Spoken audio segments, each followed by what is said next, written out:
morning. I'm Emma Visser, and I'm in a group with Anissa Quintanilla and Sarah Miller, and we looked at leukemia.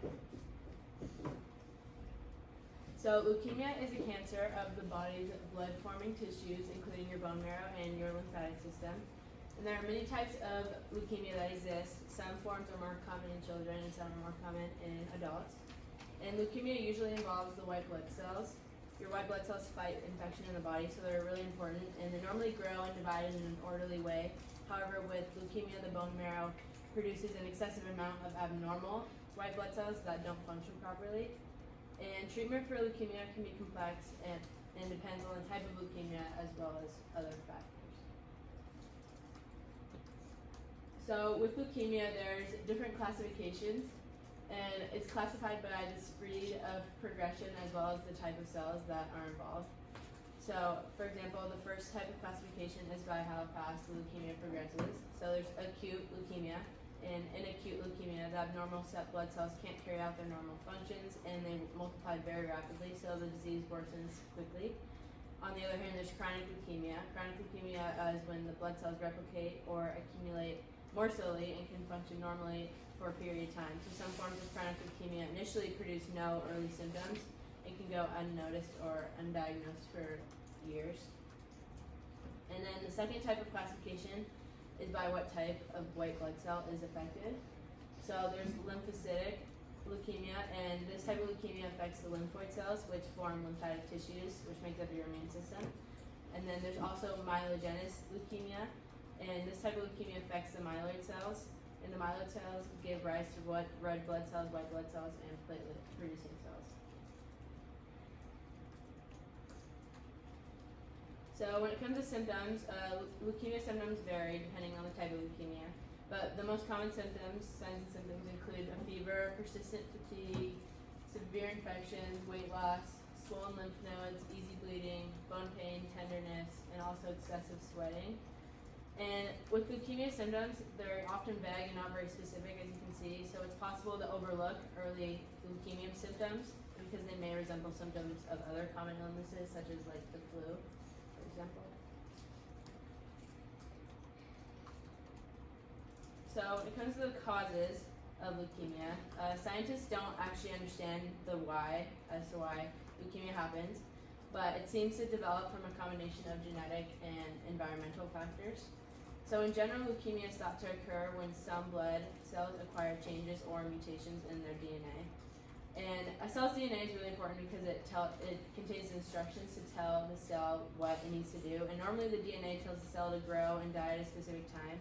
However, in leukemia, the mutations tell the blood cells to continue growing and dividing. And when this happens, the blood cell production becomes out of control. And over time, these abnormal cells can crowd out healthy blood cells in the bone marrow, and this leads to fewer, healthier white blood cells, red blood cells, and platelets. And some factors that may increase your risk of having leukemia include if you had previous cancer treatment. So if you've had certain types of chemotherapy or radiation therapy for other cancers, you have an increased risk of developing leukemia. There's also genetic disorders, so genetic abnormalities seem to play a role in the development of leukemia. And also exposure to certain chemicals, smoking, and if you have a family history of leukemia, if you have family members that have been diagnosed with leukemia, your risk is increased as well.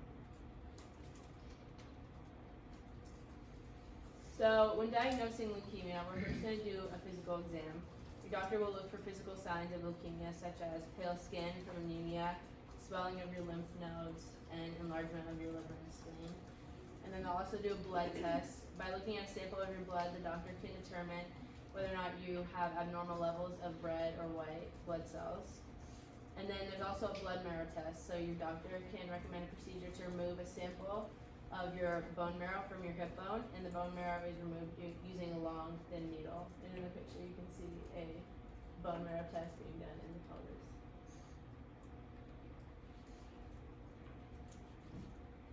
So for treatment of leukemia, it depends on your factors. So your doctor will determine your leukemia treatment options based on your age, your overall health, the type of leukemia you have, and whether it's spread to other parts of your body.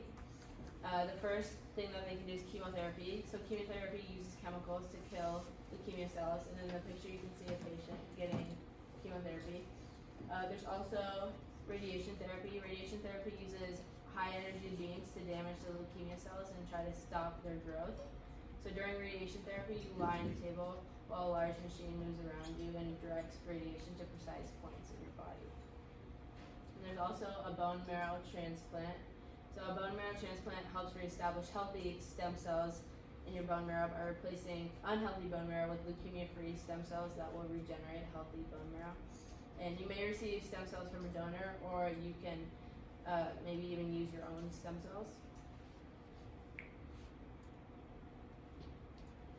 So for prognosis, there's no current cure for leukemia, but some treatments have been relatively successful, and since the 1970s, survival rates have increased.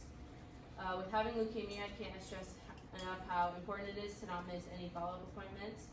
And the purpose of these appointments is to see how the treatment is going and to make any changes if needed for your health. Also, asking questions is very important because we want you to understand your condition and always be able to get the answers you need. And as a medical team, we will do everything possible to keep you informed and comforted during this difficult time. So here are the sources that I used. If you'd like more information, feel free to check out these guys.